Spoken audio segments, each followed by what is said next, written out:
তুমি এত স্মার্ট কেমন হইছো? হ্যাঁ, আমার থেকে শিক্ষাই তুমি স্মার্টটা হইছো।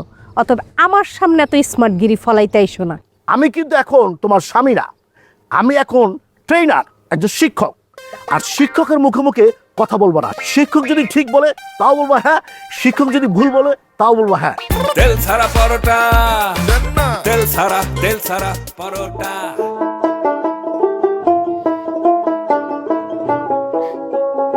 আচ্ছা স্যারও আমার অভ্যাস আছে।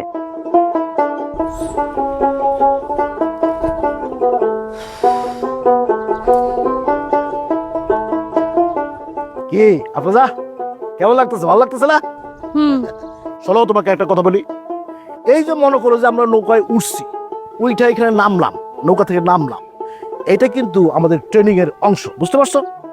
আর এই যে এই যে এই যে মাটি দেখতেছো, এই মাটি আর শহরের মাটি, দুই মাটির মধ্যে কিন্তু অনেক পার্থক্য আছে, বুঝতে পারছো? চুপ থাকো। এই আমি কে? হ্যাঁ, কে আমি? তুমি আফরোজা। তো আমি তো গ্রাম থেকেই শহরে আইছি নাকি? হ্যাঁ, আর গ্রামের মাটি কোনটা শহরের মাটি কোনটা এটা আমি ভালো করে চিনি। এটা তোমার আমারে শিখাইতে হইব না। আর এই যে তুমি এত স্মার্ট কেমন হইছো? হ্যাঁ, আমার থেকে শিক্ষাই তুমি স্মার্টটা হইছো। অতএব আমার সামনে এত স্মার্টগিরি ফলাইতে আইসো না। গ্রামের মাটি আর শহরের মাটি চিনাইতে আইছে, আমি খুব ভালো করে চিনি, চিনাইতে হইব না আমারে। শোনো আফরোজা, আমি কে? আমি কিন্তু এখন তোমার স্বামী না, আমি এখন ট্রেনার, একজন শিক্ষক। আর শিক্ষকের মুখে মুখে কথা বলবো না। শিক্ষক যদি ঠিক বলে তাও বলবো হ্যাঁ, শিক্ষক যদি ভুল বলে তাও বলবো হ্যাঁ।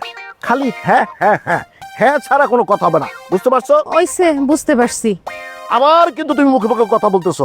আমি যা বলবো মুখে মুখে শুনে যাবা, কোনো উচ্চারণ করবা না, কোনো হা হুঁ হ্যাঁ হুঁ রাও করবা না, কোনো কথা চলবে না। আমি যা বলবো সব শুধু শুনে যাবা। শোনো, বাড়িতে কি কথা হয়েছিল? বাড়িতে কথা হয়েছিল তুমি আমার সঙ্গে এই কৃষক আন্দোলনে যাইতেছো ট্রেনিং এর জন্য।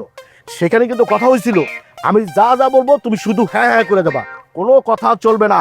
ঠিক আছে মাস্টার সাহেব, আমি বুঝতে পারছি। ছাত্রী হিসাবে আমার সব কিছু ক্লিয়ার। আপনি এখন থেকে যা যা বলবেন আমি তাই হ হ কয়ে যাবো। ভুল হইলেও হ, সঠিক হইলেও হ। ঠিক আছে? অবশ্যই ঠিক আছে। আরেকটা কথা, এই যে মাটি দেখতে পেতেছো, আমাগো ওই যে নাট্যকার মাসুদুল করিম সাহেব তো এই মাটির সাথে একদম মিশে যেতে চাইছে। আমিও তার সাথে মাটির সাথে মিশে যেতে চাইছি। এই মাটি কি? এই মাটিতে কি হয়? ফসল হয়, ধান হয়, সেই ধান থেকে চাল হয়, সেই চাল আমরা ভাত খাই। ভাত খাওয়ার পর আমাদের শক্তি স্বাস্থ্য বাড়ে, আমরা অনেক বড় হই। আমরা একটা সময় কি হয়, আমরা আবার বুড়ো হয়ে যাই, থুরথুরো হয়ে যাই, মরে যাই, তখন আবার এই মাটির সাথেই মিশে যাই। তাই এই মাটিকে কখনোই অবজ্ঞা করা চলবে না। মাটিকে সবসময় শ্রদ্ধা করতে হবে, মাটিকে সবসময় মাথায় রাখতে হবে। আচ্ছা হইছে মাস্টার সাহেব, আপনার ভাষণ শেষ। এখন কি যাইতে পারি আমরা? অবশ্যই যাইতে পারো। এখন শুরু হবে দ্বিতীয় ট্রেনিং। আসো।